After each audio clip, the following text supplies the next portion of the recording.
There's a scene in Death Note where Light taunts a woman by the name of Naomi. At this point, her fiancé had already been killed by Light, and all she wanted to do was avenge her fiancé. Light ends up befriending Naomi and finding out her real name. At this point, Light could have left it at that. He already had her trust. All he needed was her name to seal the deal. Yet even so, he made sure to tell her face to face that he was Kira. Not only that, but for her death, he made it so she would not only unalive herself, but that the body would never be found. Up until this point, Light had been brought up as a sort of anti-hero. Some of his thoughts and actions were questionable in their approach, but we, as the audience, could brush it off because his reasoning for it felt like it came from a good place, to punish evil. But at this moment, as Light stares into this woman's eyes and reveals that he was the reason for her fiancé's death and would be the reason for hers, was truly when he turned into an anti-villain. Despite wanting to rid the world of evil, he had become a monster himself in the process. Yet I kept watching. Why? Because sure, I wasn't a fan of Light as a person, but he made for an interesting character. It's what made me ponder the question, why do we love villains? Maybe love is a strong word, but why do we at least like watching them? And I came to the conclusion that villains make for some of the most entertaining protagonists.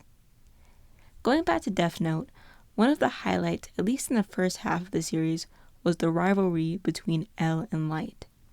L being the antagonist, it was interesting to see people, after first viewing the series, either really hated him for going against Light, or really loving him for that exact same reason. Or maybe it's due to his quirky personality, who knows.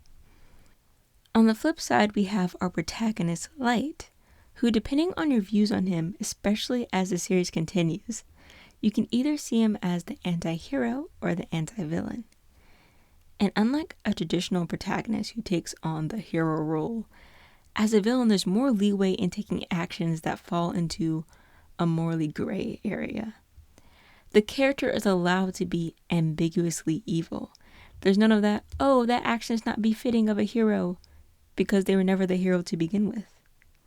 I think that's why people found the arc where Light lost his memories to be the least interesting, because he turns into more of your generic, bland protagonist character.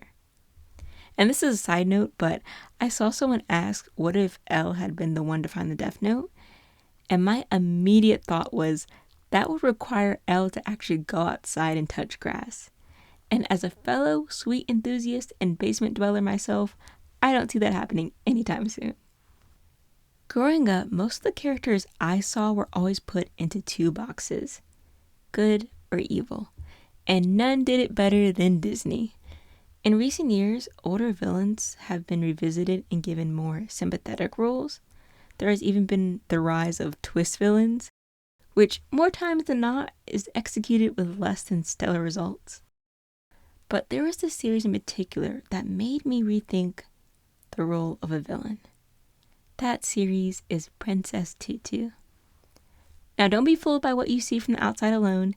It's quite unfortunate that series like Princess Tutu are written off as nothing more than a show for kids, especially when it comes to shows that delve into the magical girl genre. I'm going to give an overview of the series before delving into spoiler territory.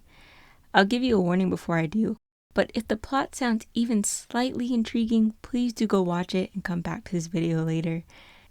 The premise is a story within a story, or a better way of putting it is a fairy tale within a fairy tale. There once was an author who went by the name of Drosselmeyer. His last story was The Prince and the Raven, which he ended up dying while writing, thus leaving the story in a state of limbo. Until one day the Raven decided to escape from the story, but was sealed by the prince in the process. However, as a result of sealing the Raven, the prince's heart was shattered and scattered all throughout this town. Our protagonist, Duck, who is actually a duck, piques the interest of Drosselmeyer, who is able to still control the story even from the grave. He gives Duck the chance to turn into a human and then into Princess Tutu, whose main objective is to collect all the shattered pieces of the prince's heart.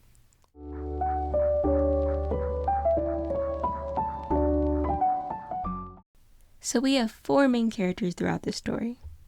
Duck, who is also Princess Tutu and the person we as the audience are rooting for. Muto, or the prince who lost his heart and pretty much all his emotions along with it. Fakir, who was close to Muto and was in the original story a knight who protected the prince, but not really because he lost his life without really making a dent on the raven. Our last and final character, and the one I really want to hone in on in this video, is the character of Rue, who we found out later in the series is actually the Crow Princess and Princess Tutu's main rival throughout the series. What was most surprising to me when I had watched this series originally as a kid was that Rue actually ended up with the prince. In a traditional fairy tale, that would never have happened. I was sure Muto was going to end up with Duck, Rue was going to be cast to the Shadow Realm, and Fakir would be left as another unfortunate second male lead. Because of that, I want to pose a question. What if Rue was our main protagonist? Don't get me wrong, I like Duck. I love her as our goofy and determined main character, but just humor me for a minute. When I shifted my mindset to think of Rue as the main protagonist, the story actually falls in line with quite a lot of modern villainous manga and manga stories. For those who don't know, it's a kind of niche genre. At first, it stemmed from the villainess from Otome games, and then kind of branched out from there, especially with the rise of the isekai genre. I have read many of these stories, and I will never get tired of them. I know some people do, I don't. Like Princess Tutu, a lot of it deals with the story within a story. You have the original story where oftentimes our main character in the real world ended up playing it as an otome game or read some novel that a friend probably recommended to them. Then sometimes the main character will fall asleep, often after a stressful day at work or school, and wake up in another world. The most common way, though, is via Truck-kun. Where it's so silly. It's just how abundant this trope is. Where they'll often be walking late at night and cross the street, which I think a lot of them are not following the look both ways before you cross rule, but I digress.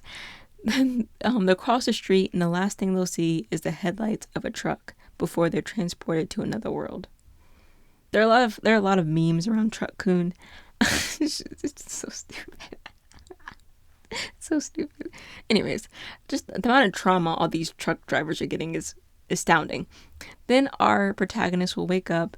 Some go through the 7 stages of grief. Are there 7 stages? It might be 5 stages. They'll go through grief, they'll denial, everything, until they finally realize and accept that they've become the villainess of a story they read in their previous life. Obviously, some stories deviate from this premise, but most follow the storyline, at least in the beginning stages. The remaining tropes or stereotypes I'm going to be mentioning are all ones that pertain or relate to Rue and her story. Oftentimes, these villainesses in the original stories grew up with a very neglectful or abusive family. A lot of them have daddy issues or are even afraid of their dad from a very, very young age. Some are adopted and are brought into a noble family, and because of that, they have these incredibly, unbelievably high standards they are set to because they're part of, a noble family. They're often paired with the male lead at a very young age and are set to marry in the future.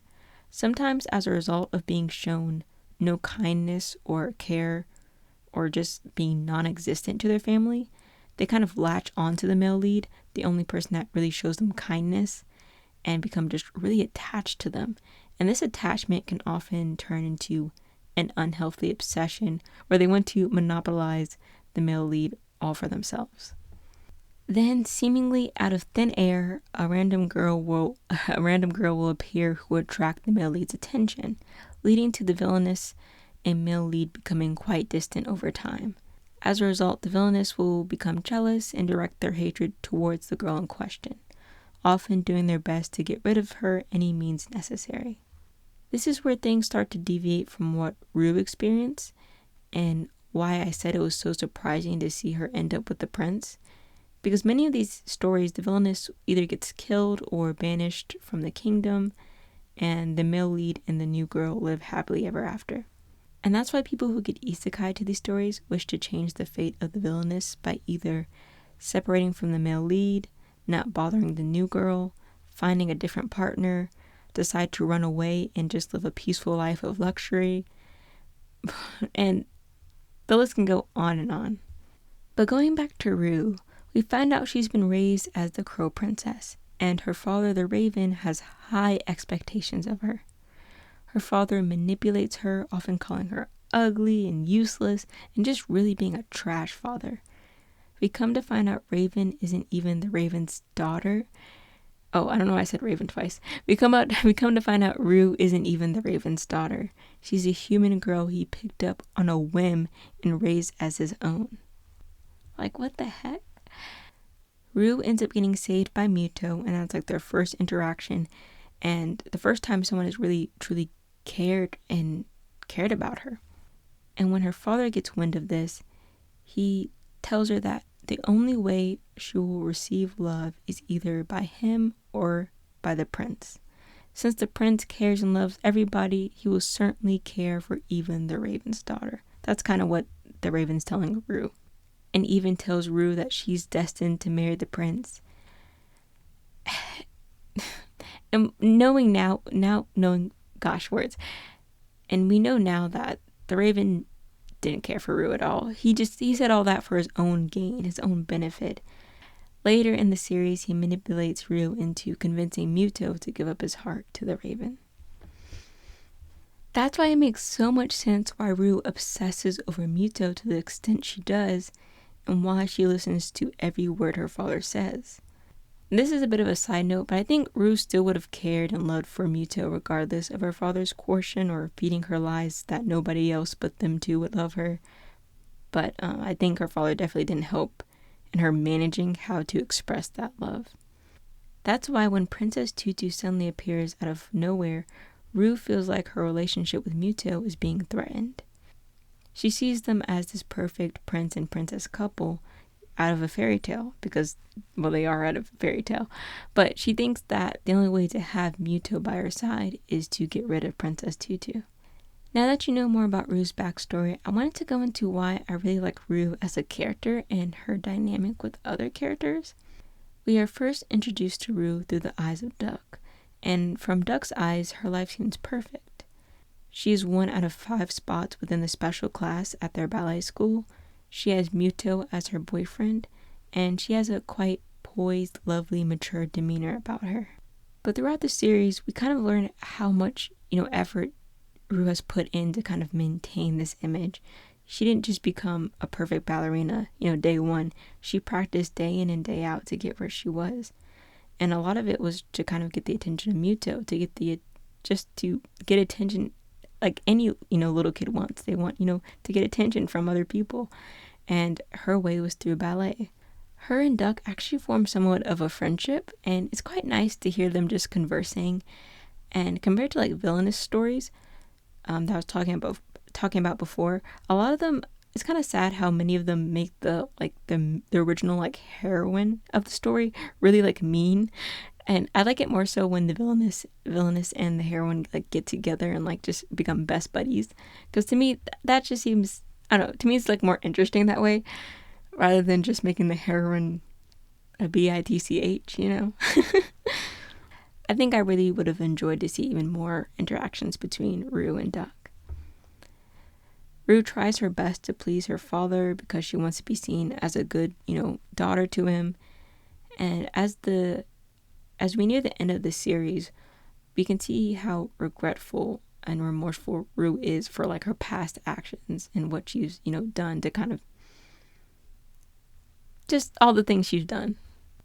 Especially after she finds out she is human and that she is deserving of love.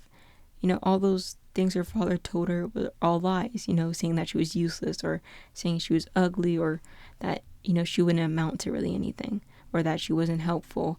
It's just, I think then she really, came to the realization like, no, I am like worthy of love.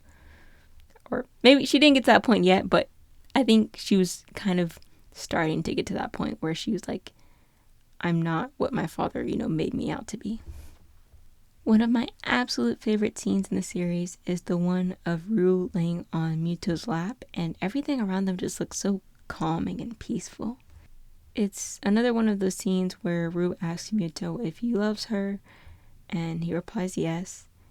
And Duck at this time is stalking them, and she's watching this all unfold, and she kind of comments on how it doesn't really look like they're having much fun, and she fantasizes how over the moon she would be if Muto had confessed to her the same way he did to Rue, since Rue kind of didn't have like much reaction besides like kind of like smiling and then asking Muto to grab her some water.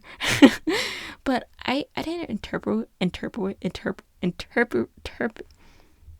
I didn't interpret the way Duck did. I saw it as, some couples like to be more low-key and just kind of sit and relax and just enjoy being in the presence of each other's company. And to me, they look so peaceful. I know Muto was like pretty much without a heart at this point, but it looked like, any regular old couple. And yeah. And then there's this one scene that made me bawl my eyes out even as I rewatched it, where Rue, once again, even after all these years, she confesses her love to Muto with so much conviction and emotion and ends up saving Muto from giving his heart to the Raven. No! Let the prince go! Don't eat the prince's heart! Let him go and eat my heart instead! Please, I love you! My prince! I have ever since I was little! I've always loved you!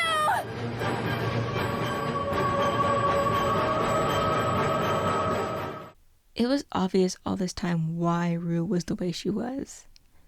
She only wanted to be loved. And I think a lot of people can relate to that feeling, feeling of wanting to be loved. And that's why I can't help but sympathize with Rue. It was the first time, even as a little kid, I was so happy for the villain. Of course, I wanted Duck to have a happy ending, and many fans like me see Duck and Fakir ending up together as canon. But I was just equally, if not more, happy for Rue when she was finally freed from, the shackles of the Raven and got her happy ending. I single-handedly think Rue is the reason I'm so fond of stories with villains as protagonists. There are plenty of mangas and manhwas with more villainous protagonists that I absolutely love and adore. I actually really want to do a deep dive on anti-heroes and why they're so interesting, but that's another video for another day because this one's getting too long already. But if you haven't already, please go watch Princess Tutu. You won't regret it. I love it so much. But thank you for sticking out this far into the video. My words are just getting jumbled at this point. I'm so tired of recording. But thanks so much for watching, and I'll catch you guys on the flippity flop side. Okay, bye.